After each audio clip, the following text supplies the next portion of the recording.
So here we are going to discuss about the role of an RN. So as an RN, what we should do? First of all, assessment the patient or client, determine the plan of care for your patient, also care for the most critical and unstable client. For example, the fresh post-operative client. So after surgical operation, you are the person who go for the assessment, and also client with a change the condition who need the assessment. Imagine a patient whose vital sign is fluctuating, vital sign is not stable. We will change. We need to assessment, and the RN supposed to do this. RN always be there when patient take admission, when patient need discharge from hospital, and also transfer from one unit to other unit. Like a patient has pulmonary TB and patient need to stay for long time in the hospital, patient need to transfer rehab center, or patient need to transfer hospice center who have a cancer, right? Terminal disease. So always aren't supposed to there. Assess available staff and their job description. Perform the most complex procedure. For example, starting IV or interpret the electrocardiogram or EKG or ECG, also correlating the lab values. The collaborate with the other department and discipline. It might be interdisciplinary approach when you talk with the other department in same hospital, or direct supervision the LPN or other accessory staffs. So also we have a CNA or the like LPN, RA, new graduate, all supposed to work under RN. Also act as a client advocacy. If they need any kind of help to make a decision, so you can do this. So what is the role of LPN? So LPN provide the care, the client in stable condition. So who's stable? The patient whose vital sign is not fluctuate, right? Or under this, or LPN can work under the supervision of RN and other healthcare provider, perform the basic therapeutic or preventative care and rehabilitative procedure. For example, the sterile dressing change, urethral catheter and tube insertion, application of restraint. Also, assist RN with unstable and complex client. Although there are variations among the state, LPN are usually not allowed to do what? LPN are not allowed to perform triage, means you have a 4 patient who will go for the priority, who are assessment them, right? Also, yet LPN are not allowed to admit IV chemotherapy, perform central line procedure, or administer blood transfusion unless they have satisfactorily completed a transfusion training program and meeting the criteria, especially by the Department of Health and State Education Department, right? A RN must be present for supervision if LPN go for blood transfusion. Then what is the role of CNA, right? It is also called UAP.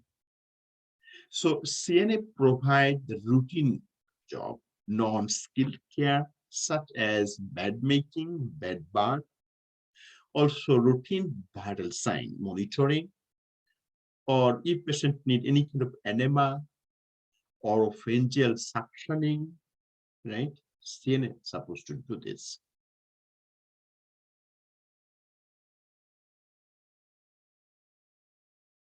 So here I'm going to explain the different type of leadership and professional issues. There are three types of leadership in nursing science. One is called laissez-faire, autocratic, and democratic.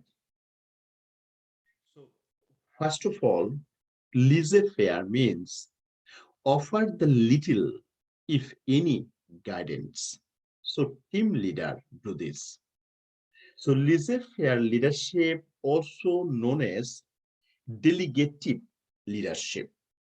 It is a type of leadership style in which the leader allows the group members to make the decision, right? So we found that this is generally the leadership style that leads to the lowest productivity among the group members.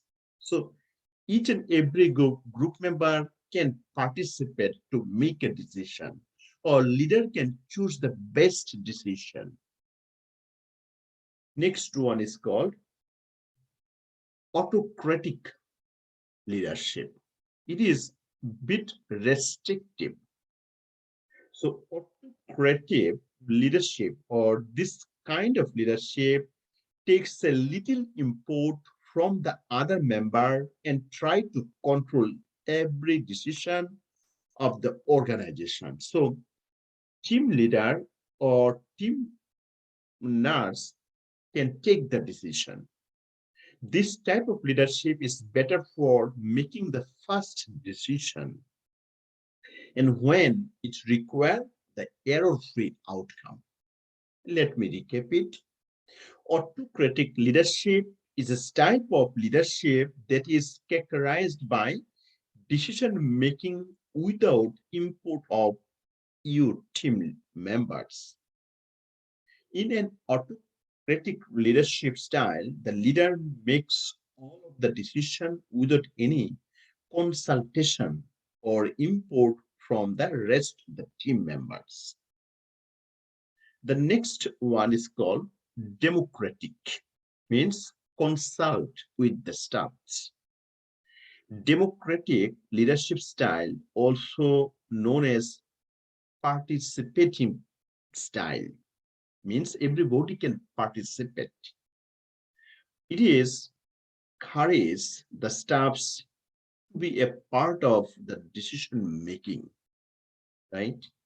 And democratic leadership keeps the staff informed about everything that affects their work, and also share the decision making and problem solving responsibilities.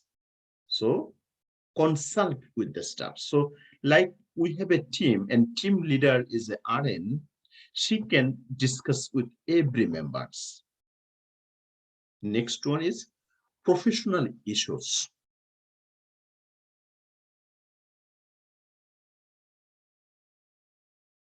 So first one is a chain of commands, delegating of UAP, take the verbal order, effective communications, and documentation. When as a RN you will start your job or work, you will face some kind of issues, right? So usually nurses face few challenges in their career, like inadequate staffing or mandatory overtime or safety on the job, and also workplace violence.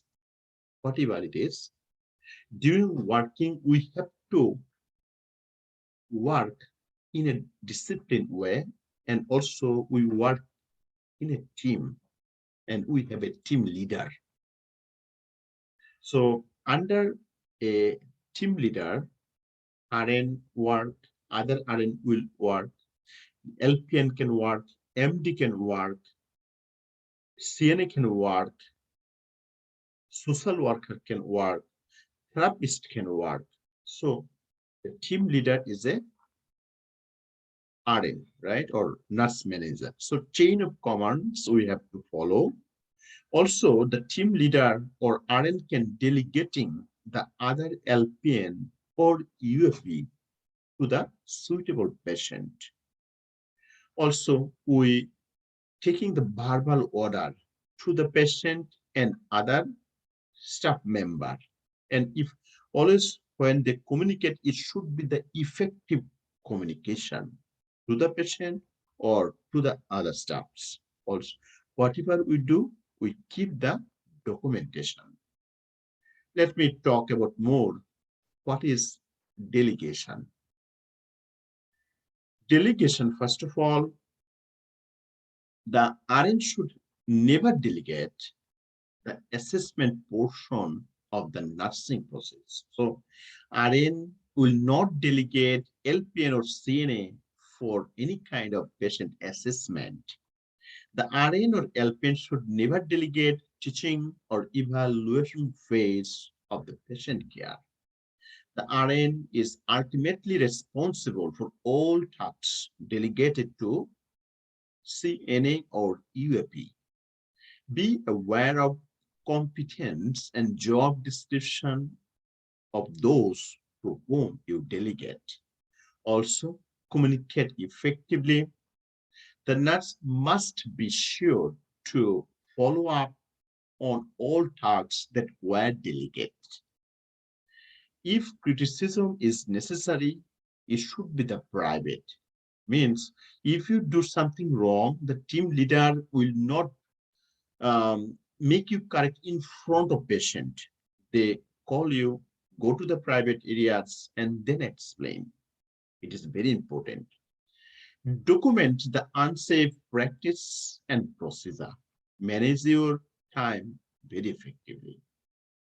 Here we are going to figure out what are the rights of delegation. What you have to think when you delegate the other staff for the patient. First of all, tasks, person, communication, and supervision and feedback. Task means can you delegate these tasks? If a patient is unstable, need to assessment or need to check the vital sign, you are not allowed to delegate the CNA go and check the vital sign. Even you are not allowed to assess a unstable patient by LPN, right? So you have to choose what staff supposed to do what. Person, is this person is competent for this patient? Communication, did you give the clear direction? Or supervision or feedback, did you monitor, evaluate, or provide feedbacks? What next? The legal considerations. The nurse-client relationship is a legal status that occurs whenever a nurse renders care to another person. Once this relationship occurs, the law automatically impose the certain legal responsibilities upon the nurse. The nurse should never carry out a provider prescriptions which direct her or him to commit an act which they know or show no is unlawful.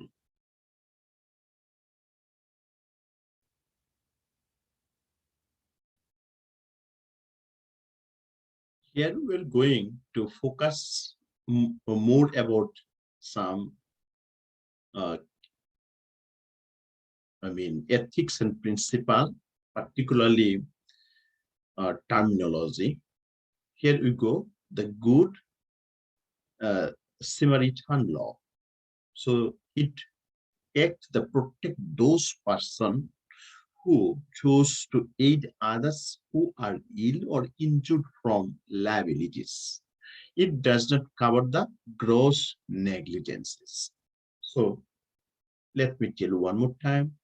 The good Samaritan law was, I mean, protect the individual who help the accident victims from any legal procedure, right?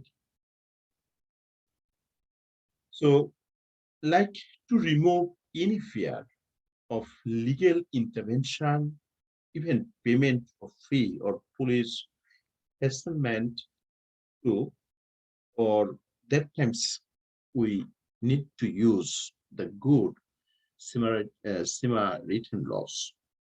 Next we go. What is the incidents incidents report? So report usually occurrence and deviations from care standard, facilities used to document, to evaluate the care, determine the potential risks, or discover the system problem that might have contributed to the error. So imagine a patient suddenly fall and you have to keep a documentation. Patient wanted to go to the toilet, during get out from the bed, he or she fall on the floor, right? This is the accident we called incidents. This incidents report you have to keep in documentation for safety of the patient, for safety of your license, right? So never, um, keep this incidents report in the patient chart, also given to manage or given to the risk management. Next here, what is Harrison Narcotic Act? What it is? So Harrison Narcotic Act, basically, the act classifies certain habit forming the drugs as narcotics or begin to regulate them. So this law basically act with some medication that is not safe for the patient or that can cause addiction. It was later replaced by Comprehensive Drug Abuse Prevention and Control Act of 1970. Here we're going to talk advanced directives. What is advanced directives, right? So advanced directives are written instruction recognized under the state of law that are related to provisions of care a person wishes to have when she or he cannot make the decision by themselves. Let me recap it. As I told you, advanced directives, a written statement of a person's wishes regarding the medical treatment, or often including a living will, or made to ensure those wishes are carried out should the person be unable to communicate them to the doctor. An advanced directive, sometimes living wills or durable power of attorney. What is living will? Living will prepared by a competent adult or given the healthcare directives in case when that person is unable to make decision for themselves. So living will basically a written statement where detailing a person's desire regarding their medical treatment in circumstance in which they are no longer able to express informed consent, or especially in advance directives. Next one, durable power of attorney. Also, it is called healthcare proxy. So, documents that specify who will make your healthcare decision if you cannot. So, the general durable power of attorney, a general durable power of attorney, or I said healthcare proxy, is both authorized someone to act in a wide range of legal and business matter and remains in effect. So basically, durable power of attorney we use for healthcare, advanced care medical directives, competent client consult with the healthcare provider and specify the kind of medical care they do or do not want, right, in specific scenarios. In the other hand, it is called living will. So in advance care directives is sometimes called the living will. And the directives is formalized the version of your advanced care plan, right? And advanced care medical directives, it outlines your preferences for your future care along with your belief, values, and goals. Next here, what is HIPAA? It is called Health Insurance Portability and Accountability Act of 1996, shortly called HIPAA.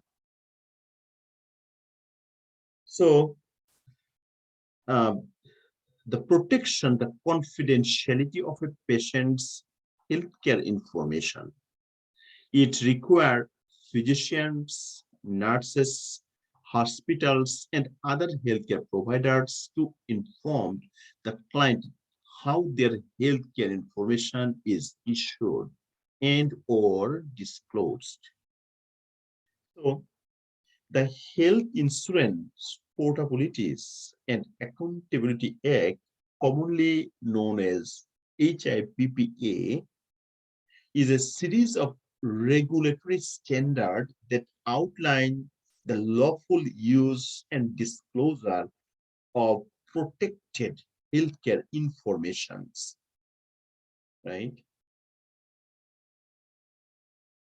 So HIPAA is a federal law that is required the creations of national standards to protect the sensitive patient health information from being disclosed without the patient's consent or knowledge. Next, organ donation. The healthcare provider determined if the organ is suitable before approaching the family. Here is the few information we are going to discuss about the organ donation, right? Organs should be removed within 1 hour of the client's death, and each hospital has its own protocol regarding organ donation. And donor must be kept on the life support until the organs are removed, and next to kin or closest living relative makes the decision when the client cannot. The next word here, what is utilizations review? So determine the effectiveness of services in a healthcare facility which is related to the client's length of stay. The process compared request for medical services to the treatment guideline that are uh, approved for such a services, right?